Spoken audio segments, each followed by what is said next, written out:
So, meine Liebe, guten Morgen. Heute ist der 26. Februar schon. Damn, das ist crazy. Ich bin bei Exodus 12:17. Yes.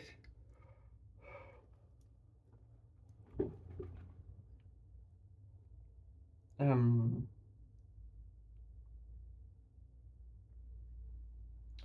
Moses had just announced the death for Egypt's firstborn, and the Pharaoh said, yeah, whatever, just go. So 12:17, Exodus. Celebrate this festival of unleavened bread, for it will remind you that I brought your forces out of the land of Egypt on this very day. This festival will be a permanent law for you. Celebrate this day for generations, from generation to generation. The bread you eat must be made without yeast from the evening of the 14th day of the first day until the evening of the 21st day of that month. During those 7 days there must be no trace of yeast in your homes. Anyone who eats anything made with yeast during this week will be cut off from the community of Israel. These regulations apply both to the foreigners living among you and the native-born Israelites. During those days you must not eat anything made with yeast. Whenever you live, eat only bread made without yeast. Wherever you live, eat only bread made without yeast. Then Moses called all the elders of Israel together and said to them, Go pick out a lamb or young goat for each of your families, and slaughter the Passover animal. Drain the blood into a basin, then take a bundle of hyssop branches and dip it into the blood. Brush the hyssop across the top and the sides of the door frames of your houses, and no one may go out and no one may go out through the door until morning, for the Lord will pass through the land and strike down the Egyptians. But when he sees the blood on the top and the sides of the door frame, the Lord will pass over your home. He will not permit his death angel to enter your houses and strike you down. Remember, these instructions are permanent law that you and your descendants must observe forever. When you enter the land the Lord has promised to give you, you will continue to observe this ceremony. Then your children will ask, What does the ceremony mean? And you will reply, It is the Passover sacrifice to the Lord, for he passed over the house of the Israelites in Egypt. And though he struck the Egyptians, he spared our families. When Moses had finished speaking, all the people bowed down to the ground and worshipped. So the people of Israel did just as the Lord had commanded through Moses and Aaron. And that night at midnight the Lord struck down all the firstborn sons in the land of Egypt, from the firstborn son of Pharaoh who sat on his throne to the firstborn son of the prisoner in the dungeon. Even the firstborn of their livestock were killed. Pharaoh and all his officials and all the people of Egypt woke up during the night, and loud wailing was heard throughout the land of Egypt. There was not a single house where someone had not died. Israel's exodus from Egypt. Pharaoh sent for Moses and Aaron during the night. Get out, he ordered. Leave my people and take the rest of the Israelites with you. Go and worship the Lord as you have requested. Take your flocks and herds as you said, and be gone. But bless me as you leave. All the Egyptians urged the people of Israel to get out of the land as quickly as possible, for they thought they will all die. The Israelites took their bread, dough, before yeast was added. They wrapped their kneading boards in their cloaks and carried them on their shoulders. And the people of Israel did as Moses had instructed. They asked the Egyptians for clothing and articles of silver and gold. The Lord caused the Egyptians to look favorably on the Israelites, and they gave the Israelites whatever they asked for. so they stripped the Egyptians of their wealth. That night the people of Israel left Ramses and started for Succoth. There were about 600,000 men, plus all the women and children. A rabble of non-Israelites went with them, along with a great flock and herds of livestock. For, for bread they baked flat cakes from the dough without yeast that they had brought from Egypt. It was made without yeast because the people were driven out of Egypt in such a hurry that they had no time to prepare the bread or other food. The people of Israel had lived in Egypt for 430 years. In fact, it was on the last day of the 430th year that all the Lord's forces left the land. On this night the Lord kept his promise to bring his people out of the land of Egypt. So this night belongs to him, and it must be commemorated every year by all the Israelites from generation to generation. Instructions for the Passover. Then the Lord said to Moses and Aaron, "These are the instructions for the festival of Passover. No outsiders are allowed to eat the Passover meal, but any slave who has been purchased may eat it if he has been circumcised. Temporary residents and hired servants may not eat it. Each Passover lamb must be eaten in one house. Do not carry any of its meat outside, and do not break any of its bones. The whole Passover of Israel must celebrate this Passover festival. If there are foreigners living amongst you who want to celebrate the Lord's Passover, let all their males be circumcised. Only then may they celebrate the Passover with you like any native-born Israelite. But no uncircumcised male may ever eat the Passover meal. This instruction applies to everyone, whether a native-born Israel or a foreigner living among you." So all the people of Israel followed all the Lord's commands to Moses and Aaron. On that very day the Lord brought the people of Israel out of the land of Egypt like an army. Exodus 13. Dedication of the firstborn. Then the Lord said to Moses, "Dedicate to me every firstborn among the Israelites, the first offspring to be born of both humans and animals belongs to me." So Moses said to the people, "This is a day to remember forever. the, the, the day you left Egypt, the place of your slavery. Today the Lord has brought you out by the power of his mighty hand. On this day, in early spring, in the month of Abib, you have been set free. You must celebrate this event in this month each year after the Lord brings you into the land of the Canaanite, Hittites, Amorites, Hivites, and Jebusites. He swore to your ancestors that he would give you this land, a land flowing with milk and honey. For 7 days the bread you eat must be made without yeast, and then on the seventh day celebrate a feast to the Lord. Eat bread without yeast during those 7 days. In fact, there must be no yeast bread, or any yeast at all found within the borders of your land during this time.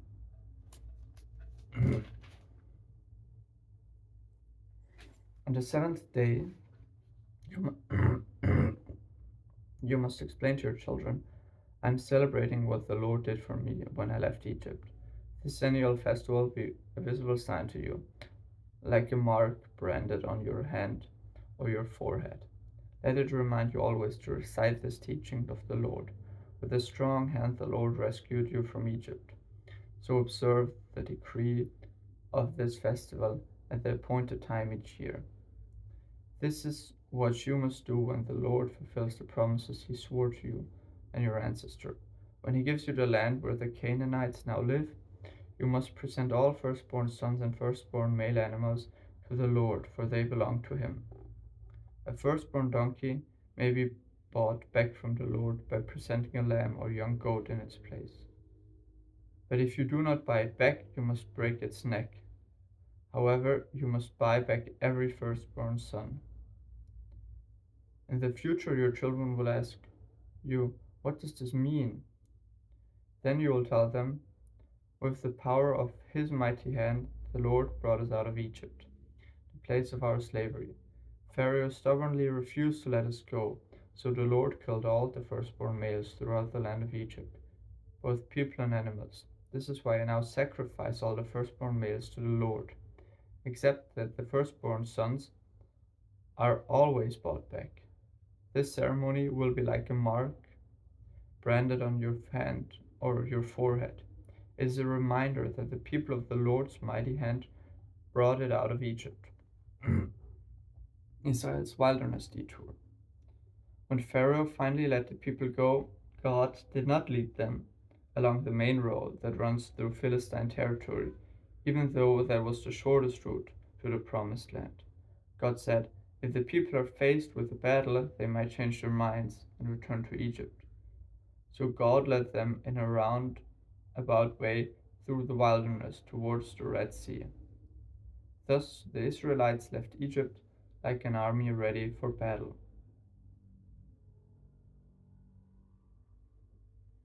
Moses took the bones of Joseph with him, for Joseph had made his sons of Israel swear to do this. He said, God will certainly come to help you.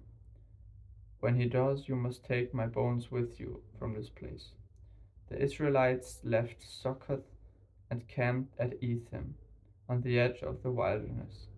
The Lord went ahead of them. He guided them during the day with a pillar of cloud, and he provided light at night with a pillar of fire. This allowed them to travel by day or by night, and the Lord did not remove the pillar of cloud or pillar of fire from its place in front of the people. Then the Lord gave these instructions to Moses. Order the Israelites to turn back and camp by Pi-hahiroth, between Migdol and the sea. Camp there along the shore, across from Baal Zephon. Then Pharaoh will think the Israelites are confused. They are trapped in the wilderness, and once again I will harden Pharaoh's heart, and he will chase after you. I have planned this in order to display my glory through. I have planned this in order to display my glory throughout Pharaoh and his whole army. After this, the Egyptians will know that I am the Lord. So the Israelites camped there as they were told.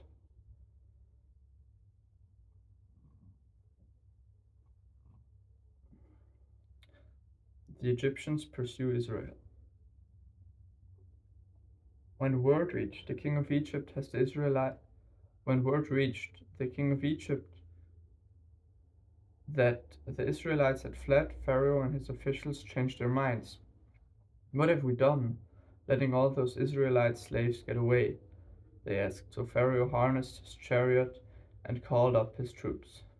He took with him 600 of Egypt's best chariots, along with the rest of the chariots of Egypt, each with its commander. The Lord hardened the heart of Pharaoh, the king of Egypt, so he chased after the people of Israel, who had left its fists raised in defiance. The Egyptians chased after them with all the forces in Pharaoh's army, all his horses and chariots, his charioteers, and his troops. The Egyptians caught up with the people of Israel as they were camped beside the shore near Pi-hahiroth, across from Baal Zephon. As Pharaoh approached, the people of Israel looked up and panicked when they saw the Egyptians overtaking them. They cried out to the Lord, and they said to Moses, why did you bring us out here to die in the wilderness? Weren't there enough graves for us in Egypt? What have you done to us? Why did you make us leave Egypt? Didn't we tell you this would happen while we were still in Egypt? We said, leave us alone, let us be slaves to the Egyptians. It's better to be a slave in Egypt than a corpse in the wilderness. But Moses told the people, don't be afraid. Just stand still and watch the Lord rescue you today. The Egyptians you see today will never be seen again. The Lord himself will fight for you. Just stay calm. escaped through the Red Sea. Then the Lord said to Moses, "Why are you crying out to me? Tell the people to get moving. Pick up your staff and raise your hand over the sea. Divide the waters so the Israelites can walk through the middle of the sea on dry ground, and I will harden the hearts of the Egyptians, and they will charge in after the Israelites. My great glory will be displayed through Pharaoh and his troops, his chariots and his charioteers. When my glory is displayed through them, all Egyptians will see my glory and know that I am the Lord." Then the angel of God, who had been leading the people of Israel, moved to the rear of the camp. The pillar of cloud also moved from the front and stood behind them. The cloud settled between the Egyptians and Israelite camps. As darkness fell, the cloud turned to fire, lighting up at night. But the Egyptians and Israelites did not approach each other all night. Then Moses raised his hand over the sea, and the Lord opened a path through the water with a strong east wind. The wind blew all that night, turning the seabed into dry land. So the people of Israel walked through the middle of the sea on dry ground, with walls of water on each side. Then the Egyptians, all of Pharaoh's horses, chariots, and charioteers, chased him into the middle of the sea. But just before dawn, the Lord looked down on the Egyptian army with a pillar of fire and cloud, and he threw their forces into total confusion. He twisted their chariot wheels, making their chariots difficult to drive. "Let's get out of here, away from these Israelites," the Egyptians shouted. "The Lord is fighting for them against Egypt." When all the Israelites had reached the other side, the Lord said to Moses, "Raise your hand over the sea again. Then the waters will rush back and cover the Egyptians and their chariots and charioteers."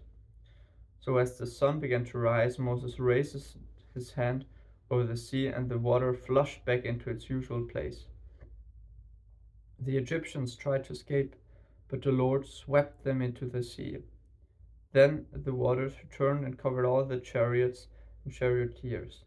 The entire army of Pharaoh, of all of the Egyptians who had chased the Israelites into sea, not a single one survived. But the people of Israel had walked through the middle of the sea on dry ground, as the water stood up like a wall on both sides. This is how the Lord rescued Israel from the hand of the Egyptians all that day. And the Israelites saw the bodies of the Egyptians washed up on the seashore. When the people of Israel saw the mighty power of that Lord that had unleashed against the Egyptians, they were filled with awe before him. They put their faith in the Lord and his servant Moses. Exodus 15. A song of deliverance. Then Moses and the people of Israel sang this song to the Lord. "I will sing to the Lord, for he has tributed glory. He has buried both horse and rider into the sea. The Lord is my strength and my song. He has given me victory. This is my God, and I will praise him, my father's God, and I will exalt him. The Lord's warrior, Yahweh, is your name. Pharaoh's chariots and army he has hurled into the sea. The finest of Pharaoh's officiers are drowned in the Red Sea. The deep waters gushed over them. They sank to the bottom like a stone. Your right hand, O Lord, is glorious in power. Your right hand, O Lord, smashes the enemy. In the greatness of your majesty, you overthrow those who rise against you. You unleash your blazing fury. It consumes them like straw. At the blast of your breath, the waters piled up. The surging waters stood straight like a wall. In the heart of the sea, the deep waters became hard. In the heart of the sea, the deep waters became hard. The enemy boasted, "I will chase them and catch up with them. I will plunder them and consume them. I will flash my sword, my powerful hand will destroy them." But you blew with your breath, and the sea covered them.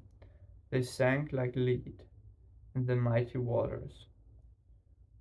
Who is like you amongst the gods, O Lord, glorious in holiness, awesome in splendor, performing great wonders? You raised your right hand, and the earth swallowed your enemies, our enemies. With your unfailing love, you led the people you have redeemed. In your might, you guide them to your sacred home. The peoples hear and tremble. Anguish grips those who live in Philistia. The leaders of Edom are terrified. The nobles of Moab tremble. All who live in Canaan melt away. Terror and dread fall upon them. The power of your arm makes them lifeless as stone. Until your people pass by, O Lord.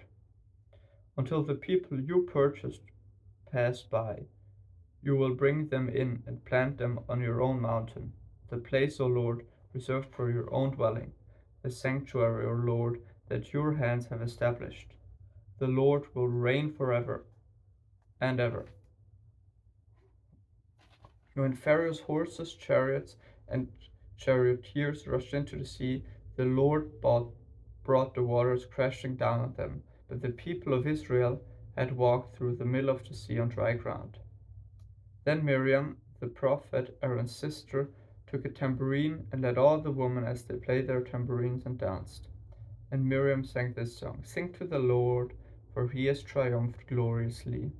He has hurled both horse and rider into the sea. Bitter water at Marah. And then Moses led the people of Israel away from the Red Sea, and they moved into the desert Shur. They traveled in this desert for 3 days without finding any water.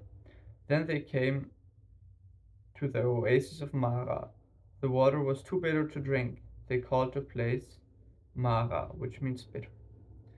Then the people complained and turned against Moses. What are we going to drink? They demanded. So Moses cried out to the Lord for help, and the Lord showed him a piece of wood. Moses threw it into the water, and this made the water go good to drink.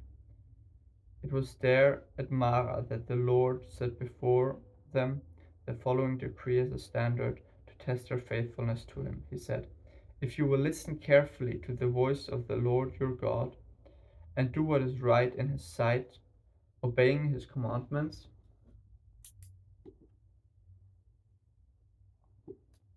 he said, if you listen carefully to the voice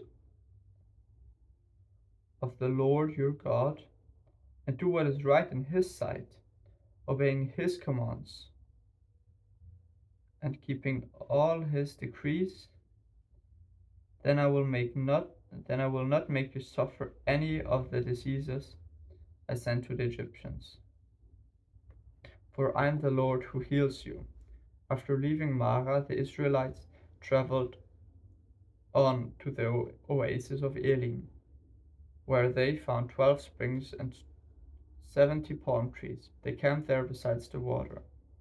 Today is the 22nd of February AM. I wish you all a wonderful day and goodbye.